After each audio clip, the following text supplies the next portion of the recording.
And joining us now to discuss this further, he's a former opposition leader in Ethiopia, Neeman Zeleke. Mr. Zeleke, thank you so much for joining us.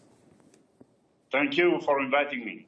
Absolutely. So right now we're getting the latest developments of what's been happening over there. Ethiopia's prime minister has urged rebel groups to surrender in these latest developments. So can we say the Ethiopian federal government is inching closer to a victory in this conflict now?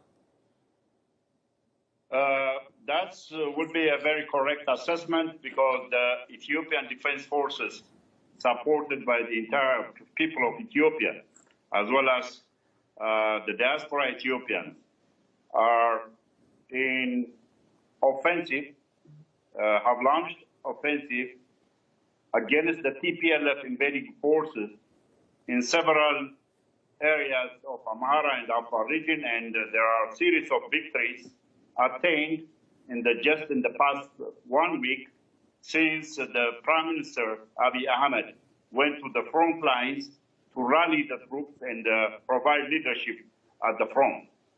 Indeed. First thing, before I ask the next question, I see you're also dressed up in military garb over here. Have you been actively participating in any of these missions also? Yes, I've been going to the front lines. I just came back.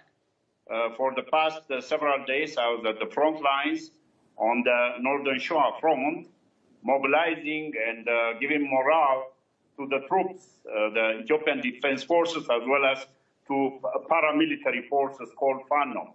What can you tell us about the environment over there? What is the atmosphere like over there? What is the morale of the troops like? How are things progressing from an eyewitness account, if you can tell us? Yes, I was there.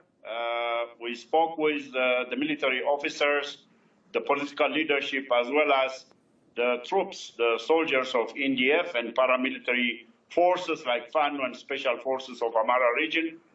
Morale is very high because this is a just cause against a TPLF invading force supported by certain foreign powers, Western powers.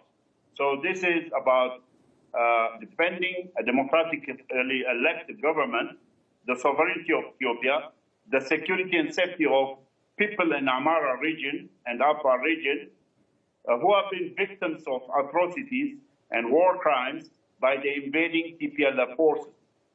So the morale is extremely high. All right. So now one thing, the Ethiopian government says negotiations are still on the table and a peaceful solution to the conflict is the government's primary objective, despite the military solution right now. But since having seen Abiy Ahmed lead his forces from the front, can we say the government is determined to end this conflict through military means rather than discussions? Well, one thing is for sure. The TPLF invading marauders are holding the people of some areas of the Amhara and Afar region hostage.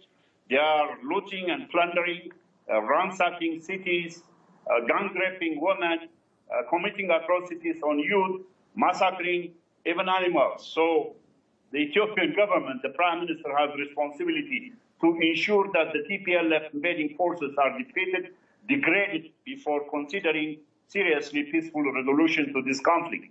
The Ethiopia and Ethiopian government has been clear. Before even the start of the conflict, the Prime Minister bent backwards to resolve this the tension and the differences with the TPLF warlords and the terrorist group, the leadership, but they were really they rebuffed it, they rejected it. That's why they started the war, because they thought that they can defeat the federal army, march to Addis Ababa, reimpose the ethnic minority Tigrayan dictatorship, which they held for 27 years. All right, then. Let's hope that the conflict is resolved soon. Neeman Zeleke, thank you so much for taking out the time to speak to us. I wish we had more time to talk, and we hope to speak to you again sometime soon. Thank you very much. Thank you. Thank you.